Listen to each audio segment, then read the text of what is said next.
যারা এশার নামাজ পড়ে ঘুমাবে, ঘুম থেকে উঠিয়া ফজরের নামাজ আদায় করবে, আমি আল্লাহ ওই ঘুমের সময়টাও নেকের পাল্লায় ওজন করব।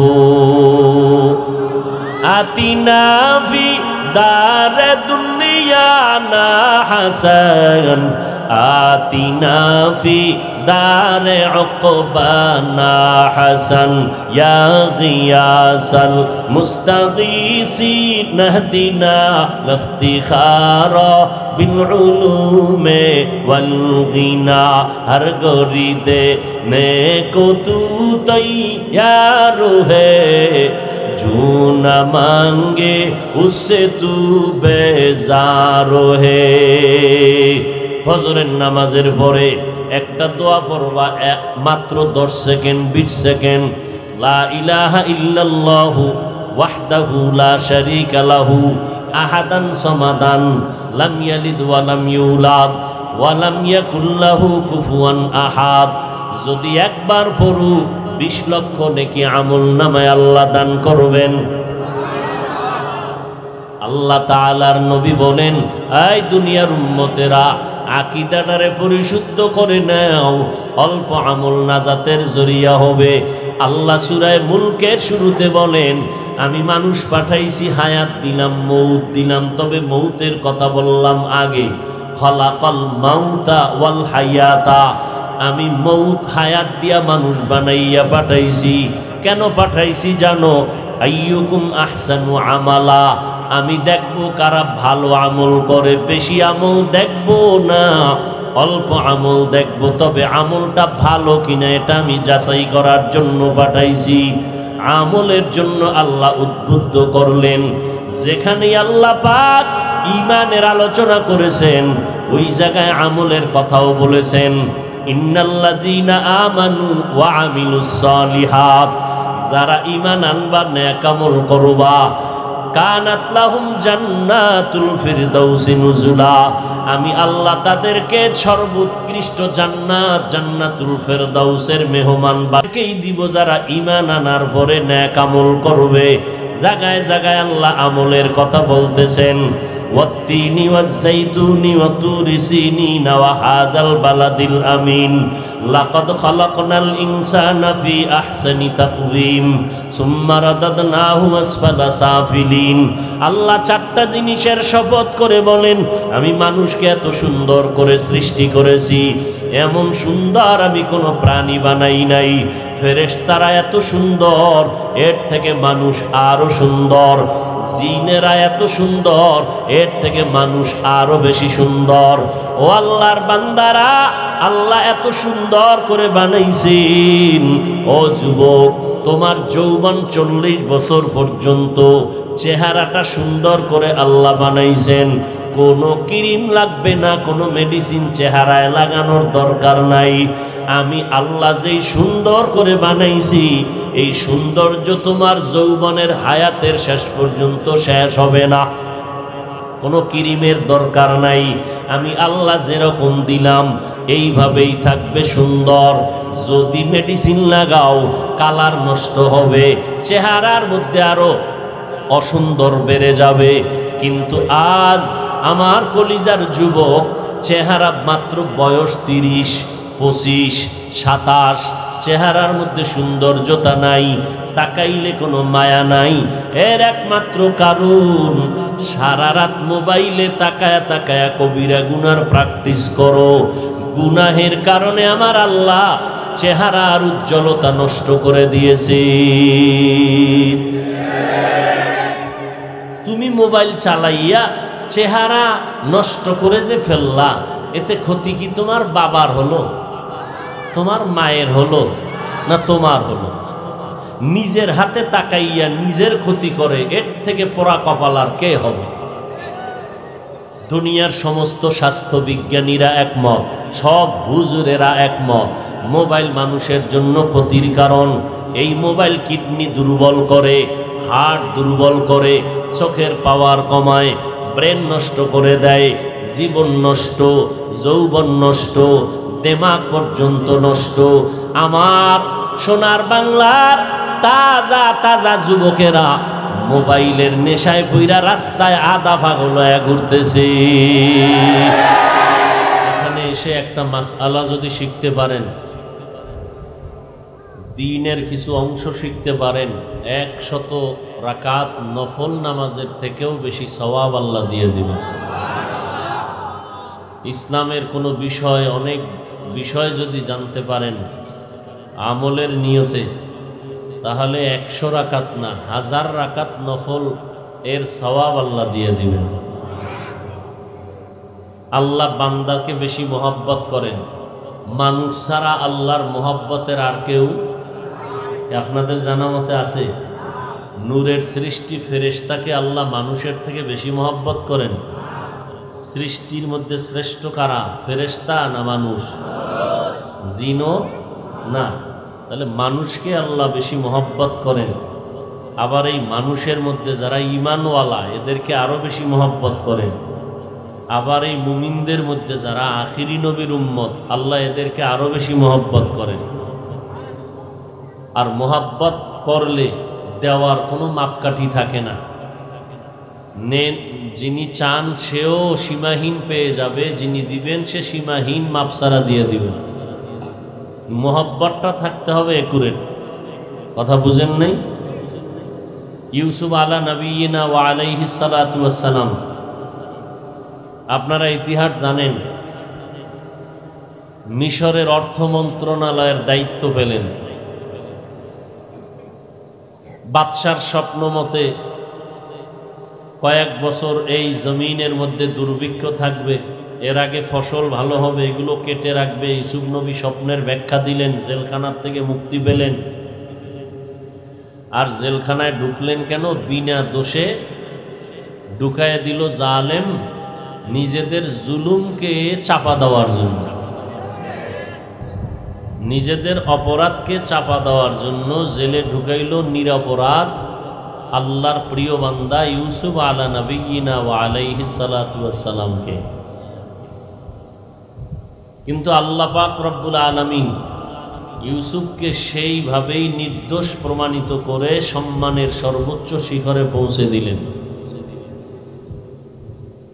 আপনারা ইতিহাস জানেন, আল্লাহ পাক বিস্তারিত কোরআন শরীফে বলেছেন। ইউসুফ নবীর ঘটনাকে আল্লাহ বলেছেন কোরআনে যত কিচ্ছা কাহিনী আছে এর মধ্যে সর্বোত্তম কিচ্ছা হলো ইউসুফ নবীর কিচ্ছা।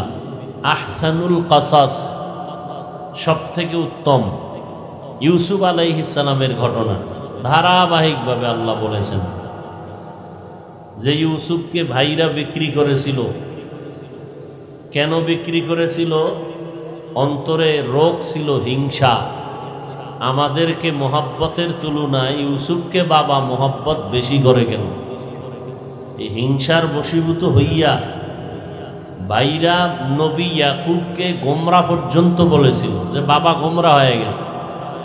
নবীরা কখনো গোমরা হতে পারেন? সমস্ত নবীরা মাসুম, নিষ্পাপ। আহলে সুন্নাত ওয়াল জামাতের চূড়ান্ত আকীদা, সমস্ত আম্বিয়ায়ে কেরাম নিষ্পাপ, মাসুম। সমস্ত সাহাবায়ে কেরাম মাহফুজ। নবীরা কোনো গুনাহ করেন নাই, আল্লাহ করান নাই। টুকটাক যে ইতিহাসে ভুল হয়েছে, এই ভুলটাকে মার্জিত ভুল বলা হয়। মনে করেছেন আদম নবী ভুল করেছি, আল্লাহর কাছে ভুল না। কেমন ভুল? মার্জিত ভুল। যেমন রমাজানে রোজা রাইখা এক বেচারা ঘুমায় গেছে, ঘুম থেকে উঠা অন্য দিনের মতোই মনে করছে রোজাদার না। পানি বা তার কাঁচামরিচ 3 প্লেট খাইয়া মোটামুটি পানি 2-3 গ্লাস টান দেওয়ার পরে মনে পড়ছে আমি রোজাদার। আপনাদের ধারণা মতে রোজা আছে না শেষ? আছে না? এই যে পেট ভরে পানি বা তার কাঁচামরিচ খাইল, এটার কি হইব? কথা বলেন না কেন? এটা ভুল হইছে না? কি ভুল? অমার্জিত না মার্জিত?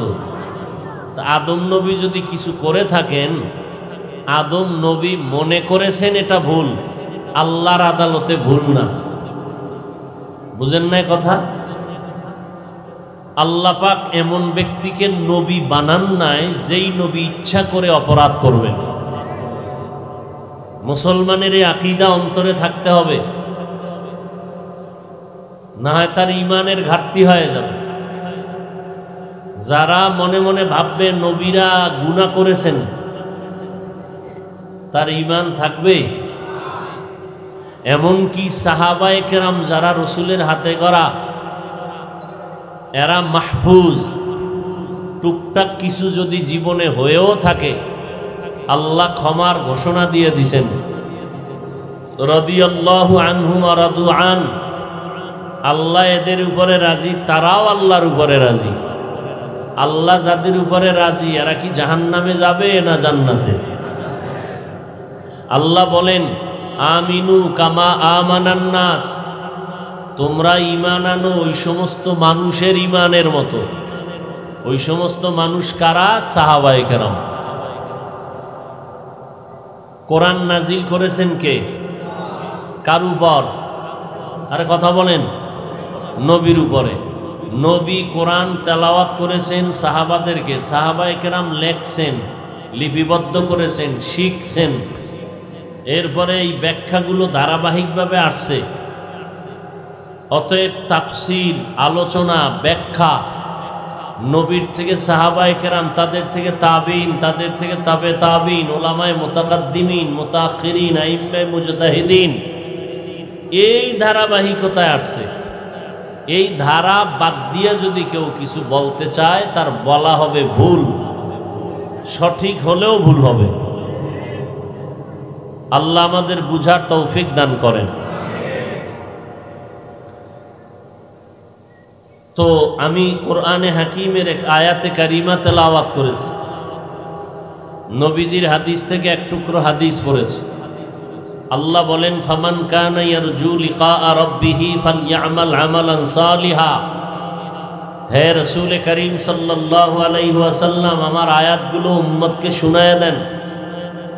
দুনিয়ার মধ্যে যেই মানুষগুলো অন্তর থেকে চায় তার রবের সাথে সাক্ষাৎ করবে, মোলাকাত করবে, তাদের জন্য কর্মসূচি দুইটা। এক নাম্বার কর্মসূচি ইতিবাচক, দ্বিতীয় কর্মসূচি নেতিবাচক। এক নাম্বার কর্মসূচি নেক আমল করবে, দ্বিতীয় কর্মসূচি আমল করতে গিয়ে তার রবের সাথে অন্যকে যেন অংশীদার না বানায়, শিরিক না করে। নবীজি বলেন, আখলিস দীনাকা ইয়াকফিকাল আমালুল কলিল। হে দুনিয়ার উম্মত, তোমাদের ঈমান আকীদা পরিশুদ্ধ করো, অল্প আমল নাজাতের জন্য যথেষ্ট হয়ে যাবে। সুবহানাল্লাহ। আইয়ে না? বেশি আমল না অল্প আমল? জোরে বলেন। আল্লাহ বেশি আমল দেখবেন না, কি দেখবেন? অল্প আমল দেখবেন, ওই আমল যেটা পরিশুদ্ধ আমল। আল্লাহ কোরআনে এক জায়গায় বলেন, আল্লাযী খালাকাল মাউতা ওয়াল হায়াতা লিয়াবলুয়াকুম আইয়ুকুম আহসানু আমালা ওয়া হুয়াল আজিজুল গফুর। আল্লাহ বলেন, আমি হায়াত দিলাম, মৌত দিয়া মানুষ বানাইলাম। এই মানুষ, মরণের কথা আগে বলছি, হায়াতের কথা পরে বলছি। আমি আল্লাহ পাক তোমার হায়াতটা দিয়া মরণের স্টেশনের সতর্কতা দিয়া রাখলাম। তোমার হায়াতের কোনো গ্যারান্টি নাই, মরণের গ্যারান্টি আছে। এইটা মাথায় রাইখা তুমি তোমার জীবনকে পরিচালনা করো। আমি কেন পাঠাইছি? ফেরেশতা পাঠাইছি, ওরাই তো আমার গুণগান গায়, কিন্তু ওদেরকে আমি নূর দিয়া বানাইয়াও শ্রেষ্ঠত্ব দান করি নাই। মাটির মানুষ বানায় কেন আমি এত সম্মান দিলাম? ওয়ালাকাদ কাররামনা বানি আদম ওয়া হামালনাহুম ফিল বাররি ওয়াল বাহরি ওয়া রাযাকনাহুম মিনাত তাইয়্যিবাত ওয়া ফাদ্দালনাহুম আলা কাসীরিম মিম্মান খালাকনা তাফদীলা। বনি আদম অনেক দামি। এই রিভাব দাও, ইকো দিও না, আর ভলিউম বাড়াও। বনি আদম এত দামি, এদের জন্য আমি আল্লাহ নিজেই চলার রাস্তার ব্যবস্থা করলাম। স্থলে চলবে কিভাবে ব্যবস্থা করে দিলাম, পানির মধ্যে চলার মতো বাহনের ব্যবস্থা করলাম। কুত্তাও খানা খায়, গরুতেও খায় পেটে ক্ষুধা, শুকরেও খায় পেটে ক্ষুধা, গর্তের পিপিলিকায়ও খায় পেটের মধ্যে ক্ষুধা, মানুষও খানা খাবে পেটের ক্ষুধার তাড়নাই। তবে আমি আল্লাহ মানুষের জন্য পৃথিবী শ্রেষ্ঠ পবিত্র খানার রিজিকের ব্যবস্থা করেছি, যেটা পিওর, যেই খানা শরীরের জন্য অ্যাডজাস্ট হবে, উপকার হবে। আমি আল্লাহ মানুষের জন্য এমন পিওর খানার আয়োজন করেছি, এমন পিওর খানা আমি অন্য কোনো মাখলুক, কোনো জীবকে দেই নাই, প্রাণীকে দেই নাই। এরে মানুষ, আমি আল্লাহ তোমার জন্য জমিন থেকে পিওর খানা দিলাম। চাল দিয়া ভাত বানায় খাবি, চালটারে কাবার করে দিলাম যেন ময়লা না লাগে। ও বান্দা তরকারি খাবি, আমি আল্লাহ রং বেরঙের তরকারির আয়োজন করে দিলাম। আমি আল্লাহ মানুষের জন্য সুন্দর রিজিকের ব্যবস্থা করেছি। এরপরেও আমি আল্লাহ বিধান দিয়া দিলাম, বান্দা খানা পাইলে খাইও না, আগে খেয়াল রাখবা আমার মাওলার বিধানে হালাল না হারাম। কারণ হারাম খাইলে তোমার আল্লাহর দরবারেও তুমি আসামি, তোমার শরীরও নষ্ট হবে, তোমার জিন্দেগির সব কাজগুলো বরবাদ হয়ে যাবে। যত অপরাধমূলক খানা তুমি অন্তরে শরীরের মধ্যে ঢুকাইবা, এর দ্বারা তোমার ক্ষতি ছাড়া কোনো লাভ হবে না। দুনিয়াতেও ক্ষতিগ্রস্ত, আখেরাতের লাইনেও ক্ষতিগ্রস্ত। যারা মদ পান করে, যারা হারাম খায়, এদের শরীরও দুর্বল, এদের যৌবন দুর্বল, এদের হার্ট দুর্বল, এদের কিডনি দুর্বল, এবং তাদের আধ্যাত্মিক লাইনেও তাদের দুর্বলতার কোনো সীমানা নাই। আর যারা হালাল খাবে, এদের শক্তি অনেক সবল, রোগ শোক আল্লাহ কমায় দিবেন, ইবাদতের মধ্যে আল্লাহ শক্তি বাড়ায় দিবেন। আল্লাহ মানুষকে এতটা মোহাব্বত করেন, এমন মোহাব্বত আল্লাহ ফেরেশতাদেরও করেন নাই, জিনদেরও করেন নাই। এই মানুষের মধ্যে শ্রেষ্ঠ মানুষ আখিরি নবীর উম্মত। আখিরি নবীর উম্মতের মধ্যে যারা নবীর আদর্শ মানে, কোরআন পড়ে, সুন্নত মানে, এরা আল্লাহর কাছে আরো দামি। আল্লাহ পাক বলেন, নবী আপনার কারণে আপনার উম্মতের মর্যাদা বাড়ায় দিলাম। নবী আপনার হায়াত খুব দুর্বল, আপনার উম্মতের হায়াতও খুবই দুর্বল। অন্য নবীর হায়াত অনেক বড়, উম্মতের হায়াত অনেক লম্বা। বেশি হায়াত পায় বেশি বেশি নেক আমল করেছে।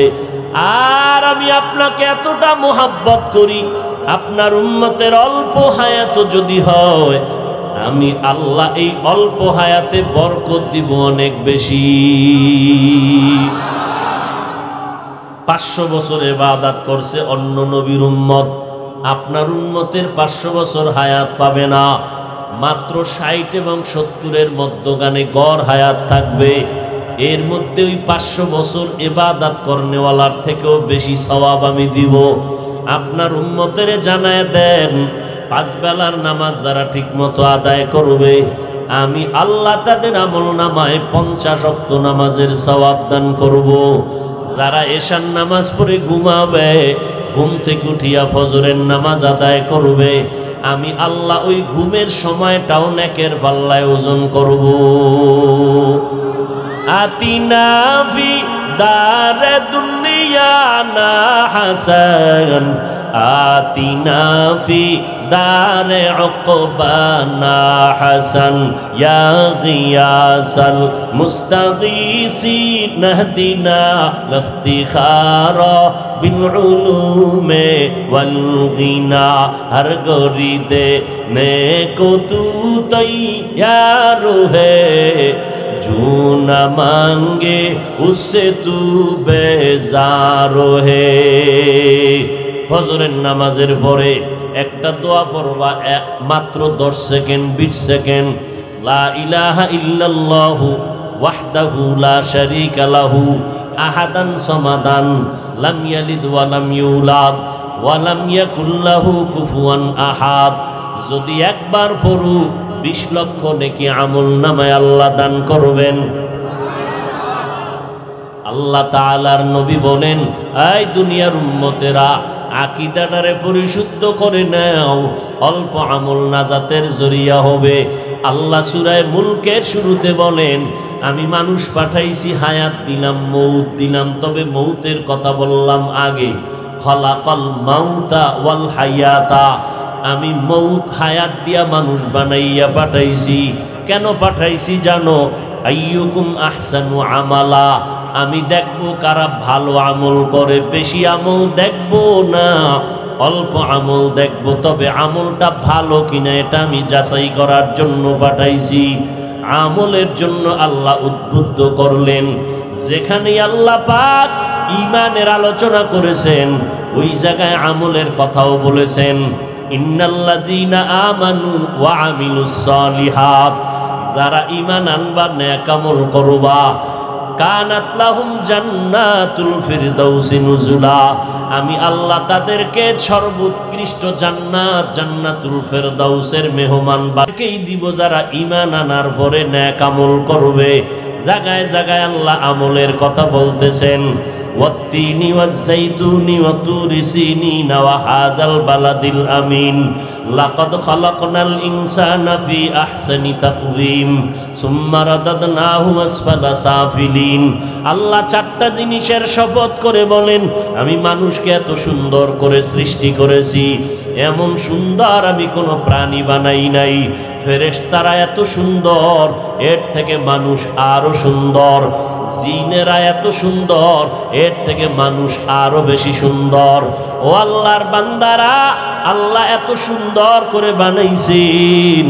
ও যুবক, তোমার যৌবন 40 বছর পর্যন্ত চেহারাটা সুন্দর করে আল্লাহ বানাইছেন। কোনো ক্রিম লাগবে না, কোনো মেডিসিন চেহারায় লাগানোর দরকার নাই। আমি আল্লাহ যেই সুন্দর করে বানাইছি, এই সৌন্দর্য তোমার যৌবনের হায়াতের শেষ পর্যন্ত শেষ হবে না। কোনো ক্রিমের দরকার নাই। আমি আল্লাহ যেরকম দিলাম এইভাবেই থাকবে সুন্দর। যদি মেডিসিন লাগাও, কালার নষ্ট হবে, চেহারার মধ্যে আরো অসুন্দর বেড়ে যাবে। কিন্তু আজ আমার কলিজার যুবক, চেহারা মাত্র বয়স 30, 25, 27, চেহারার মধ্যে সৌন্দর্যতা নাই, তাকাইলে কোনো মায়া নাই। এর একমাত্র কারণ, সারা রাত মোবাইলে তাকায়া তাকায়া কবিরা গুনার প্র্যাকটিস করো। গুনাহের কারণে আমার আল্লাহ চেহারার উজ্জ্বলতা নষ্ট করে দিয়েছে। তুমি মোবাইল চালাইয়া চেহারা নষ্ট করে যে ফেললা, এতে ক্ষতি কি তোমার বাবার হলো, তোমার মায়ের হলো, না তোমার হলো? নিজের হাতে তাকাইয়া নিজের ক্ষতি করে, এর থেকে পোড়া কপাল আর কে হবে? দুনিয়ার সমস্ত স্বাস্থ্য বিজ্ঞানীরা একমত, সব হুজুরেরা একমত, মোবাইল মানুষের জন্য ক্ষতির কারণ। এই মোবাইল কিডনি দুর্বল করে, হার্ট দুর্বল করে, চোখের পাওয়ার কমায়, ব্রেন নষ্ট করে দেয়, জীবন নষ্ট, যৌবন নষ্ট, দিমাগ পর্যন্ত নষ্ট। আমার সোনার বাংলার তাজা তাজা যুবকেরা মোবাইলের নেশায় পইরা রাস্তায় আধা পাগল হয়ে ঘুরতেছে। মিথ্যা বলছি? মদ খাইলেও এত খারাপ হইতো না, এই মোবাইলে গিয়া এত নষ্ট হইছে। মদ পান করলেও এত খারাপ হতো না। মদের নেশা ফিরাও, গাঞ্জার নেশা ফিরাও, মোবাইলের নেশা ফিরানোর ব্যাপারে কারো কোনো পদক্ষেপ নাই। আব্বাজান বাচ্চারে মোবাইল দিয়া খানা খাইতে বসাইছে, অল টাইম বাচ্চা মোবাইল দেখে। দেখতে দেখতে বাচ্চার বয়স 5 বছর। আমার কাছে নিয়ে আসছে, হুজুর একটু ফু দিয়া দম করেন, পানি ভরা দেন, তেল ভরা দেন। বিষয় কয় বোবা হয়ে গেছে, আব্বুও কয় না, আম্মুও কয় না। কেন বলবে? মোবাইলের পেছনে ফালায় রাখছে, জীবনে আব্বু আম্মু শিখাই নাই, শিখবে কিভাবে? মোবাইলের দিকে তাকাইয়া থাকতে থাকতেও বোবা হয়ে গেছে। ঘরে ঘরে এই গজব। কি বিদেশ গেলে হাদিয়া কি দেবে? গজবের মোবাইল, এটা বড় হাদিয়া। জামাই বিয়া শাদী দিয়া ছেলেরে দিবে, জামাইরে দিবে মোবাইল। বউরে দিবে মোবাইল, এরপরে কিছুদিন পরে দুইজনে দুই দিক হিজরত করে। ঠিক নি? ঠিক ঠিক বইলা যাবা, কোনোদিন ফলাফল আসবে না। জুতার বাড়ি জাড্ডা হে খাইয়া বুঝতেছে মোবাইলের গজবে শাস্তিটা কেমন। আল্লাহ হেদায়াত দান করুন। এই মোবাইলের কারণে অধিকাংশ যুবকরা বেয়াদব হয়ে গেছে। এই মোবাইলের কারণে মায়ের সাথে বেয়াদুবি, বাবার সাথে বেয়াদুবি, শিক্ষকের সাথে বেয়াদুবি। শেষ সময় আনলাম আমরা হুজুরেরা, আমগো লাগো তাজা বেয়াদুবি। একটা যুবক সালাম দিতে ভয় পায়, আচ্ছা দিয়া ভালাইছে সালাম, কি না কি, এবার হাতটা বাড়াই তো একটু ইতস্ত করে, বেদুবি হইয়া নি যায়। মোবাইল আসার পরে কি হয়েছে, সালাম টালাম বাদ, আস্তে বাম হাতটা বাড়ায় কান্দের উপরে দিয়ে কয়, হুজুর কেমন আছেন, একটু এদিকে তাকান, গজব। হাসেন আপনারা, ওরে জুতা দিয়ে বাইরে মনের জাল মিলে। ওর মতো বেয়াদব আর কেউ হতে পারে? জোরে বলেন।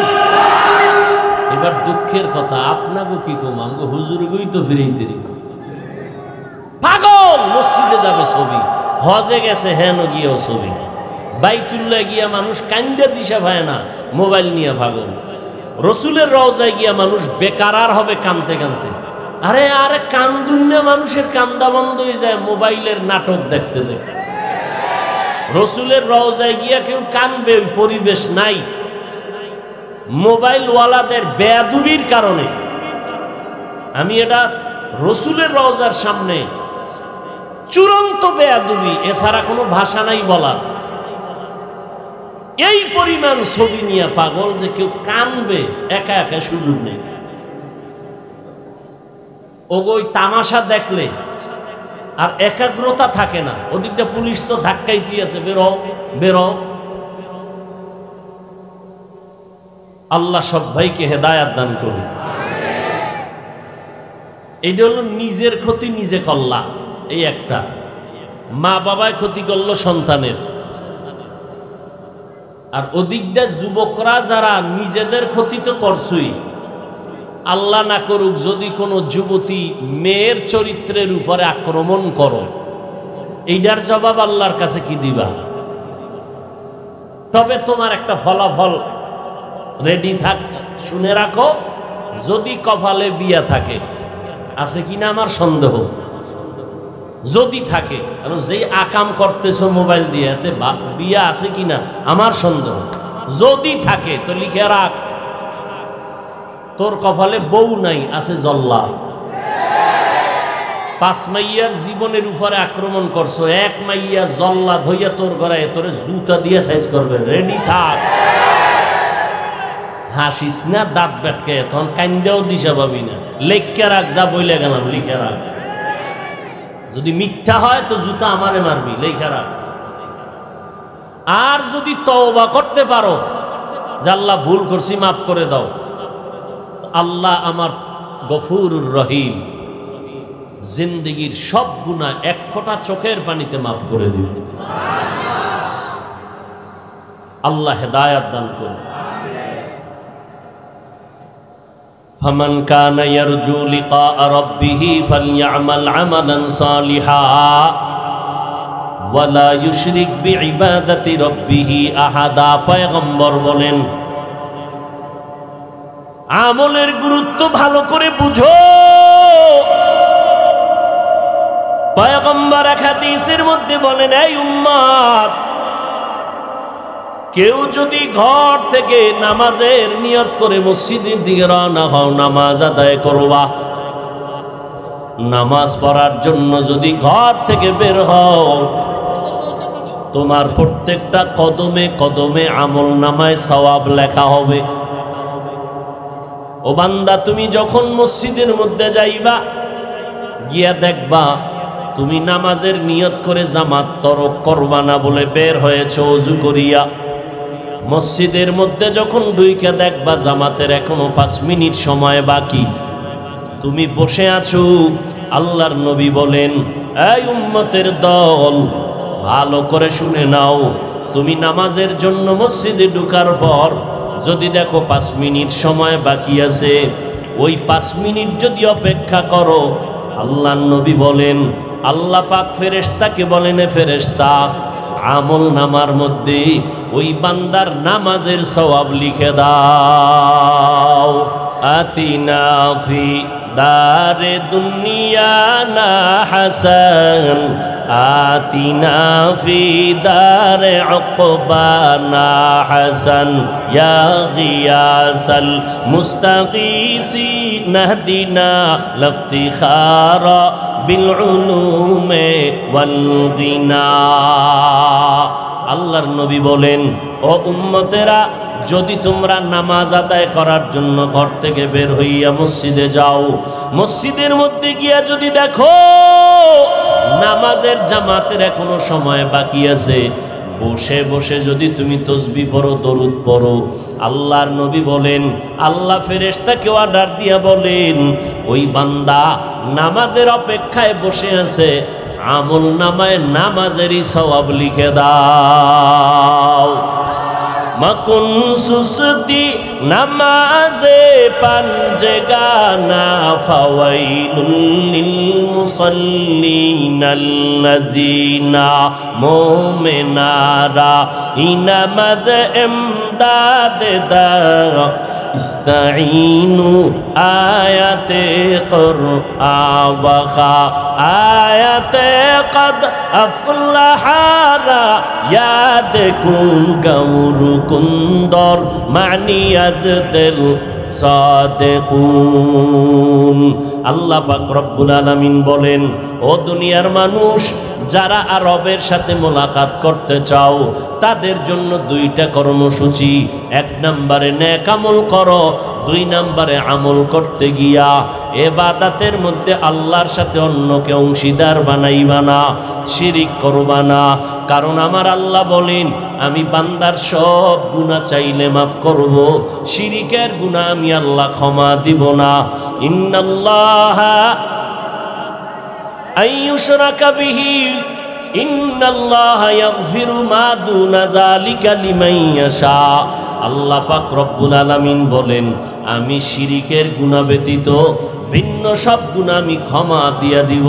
শিরিকের গুনাহ যারা করবা, আল্লাহ কোরআনে বলেন এদের জন্য আমি জান্নাত হারাম করে দিলাম। ওয়া মান ইউশরিক বিল্লাহ ফাকাদ হারামাল্লাহু আলাইহিল জান্নাহ, আমি আল্লাহ তাদের উপরে জান্নাত হারাম করে দিব। আজকের আলোচনার এতটুকু কথা আমরা খেয়াল রাখবো, রবের সাথে যদি আমরা মোলাকাত করতে চাই, যেই রব আমাকে সুন্দর করে বানাইলেন, আসমান এত সুন্দর করে সৃষ্টি করলেন, জমিন এত সুন্দর করে সৃষ্টি করলেন, রিজিকের এত সুন্দর ব্যবস্থা করলেন, ওই রবের সাথে মোলাকাত যদি করতে চাও, 2টা কর্মসূচি পালন করো। 1 নাম্বার কর্মসূচি নেক আমল করবা, 2 নাম্বার কর্মসূচি শিরিক থেকে নিজেকে বাঁচাইয়া রাখবা। কারণ শিরিক যুক্ত আমল আল্লাহর দরবারে কবুল হবে না। আল্লাহ বলেন, ফালা নুকিমু লাহুম ইয়াউমাল কিয়ামাতি ওয়াজনা, শিরিক যুক্ত আমল আল্লাহর কাছে কিয়ামতের দিন ওজন করাই হবে না। অতএব শিরিক থেকে বেঁচে থাকো। আল্লাহর মতো আরো আল্লাহ আছে মনে করার নাম শিরিক, আল্লাহর ক্ষমতার মতো কারো ক্ষমতা আছে মনে করার নাম শিরিক। এই যে মনে করবে তার নাম হলো মুশরিক। আল্লাহ কোরআনে বলেন, মুশরিকদের জন্য জাহান্নাম। আল্লাহ বেশি বেশি নেক আমল করার তৌফিক দান করেন আমাদেরকে আল্লাহ পাক শিরিক মুক্ত ঈমান ও আমল করার তৌফিক দান করেন, আমিন। এমপি সাহেব চলে আসছেন, আপনাদের সামনে 2টো কথা বলবেন, দোয়া নেবেন, মোনাজাত হয়ে যাবে। আল্লাহ পাকে মাহফিলকে কবুল করেন।